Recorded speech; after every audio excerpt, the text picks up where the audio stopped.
Welcome to the Freddy Fazbear Virtual Experience. Use the console in front of you to navigate the menu and pick one of the frightening experiences available.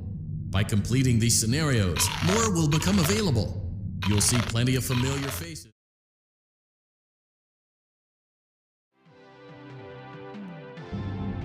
Welcome to the Freddy Fazbear Virtual Experience. Fazbear Entertainment is excited to join the digital age, and what better way to do that than with an edge-of-your-seat virtual reality experience.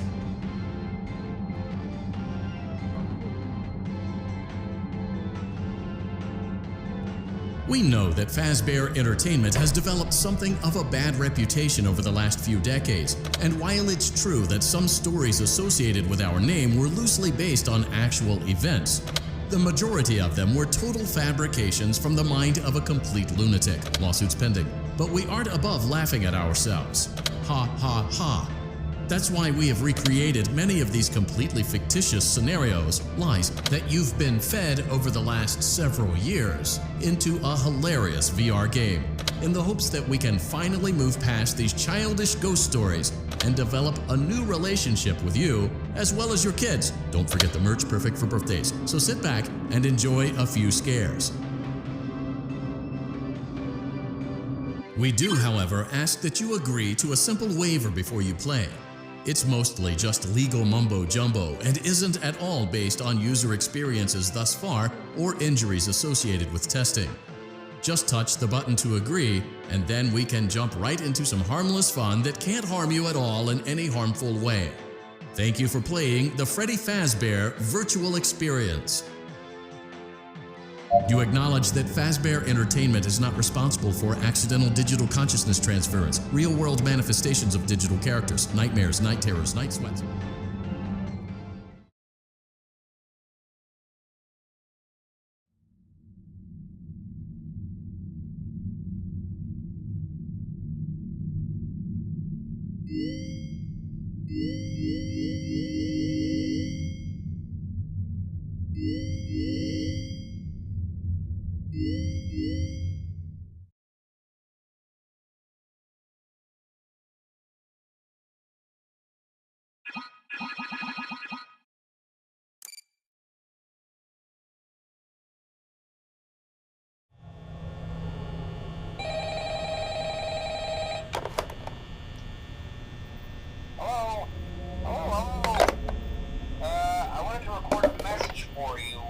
To help you get settled in on your first night.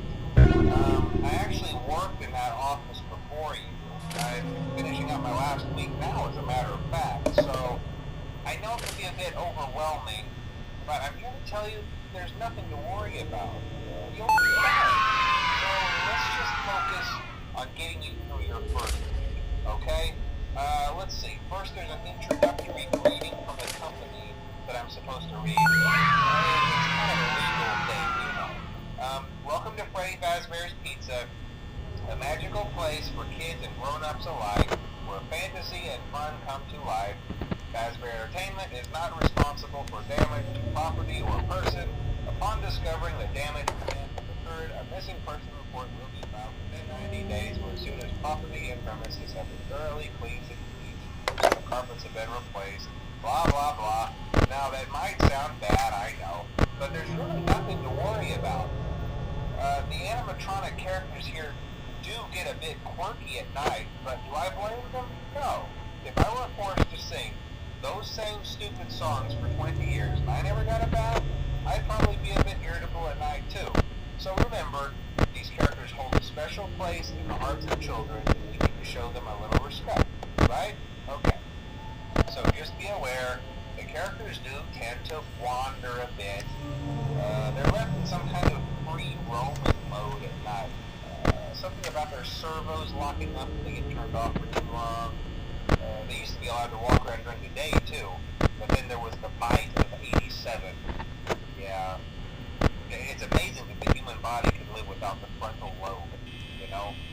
Now concerning your safety, the only real risk to you as a night watchman here, if any, is the fact that these characters, if they happen to see you after hours, probably won't recognize you as a person. they'll most likely see you as a metal endoskeleton without its costume on. Now, since that's against the rules here at Freddy Fazbear's Pizza, they'll probably try to forcefully stuff you inside a Freddy Fazbear suit.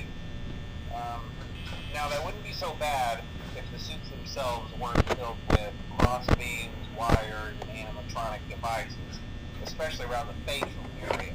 So you can imagine how having your head forcibly pressed inside one of those could cause a bit of discomfort and death. The only parts you don't like to see the light of day again would be your eyeballs and teeth popped up on the mask. Yeah, they don't tell you these things when you sign up. But hey, first station of the breeze. Chat with you tomorrow. Check those cameras. Remember to close the doors only if absolutely necessary. Gotta conserve power. Alright, good night.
Day two, congrats. I won't talk quite as long this time since Freddy and his friends tend to become more active as the week progresses. It might be a good idea to peek at those cameras while I talk, just to make sure everyone's in their proper place, you know. Interestingly enough, Freddy himself doesn't come off stage very often. I've heard he becomes a lot more active in the dark, though, so hey, I guess that's one more reason not to run out of power, right? I also want to emphasize the importance of using your door lights. There are blind spots in your camera view, and those blind spots have to be right outside your doors. So if you can't find something or someone on your cameras, be sure to check the door light. You might only have a few seconds to react. Not that you would be in any danger, of course. I'm not implying that. Also, check on the curtain in Pirate Cove from time to time. The character in there seems unique in that he becomes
Mhm.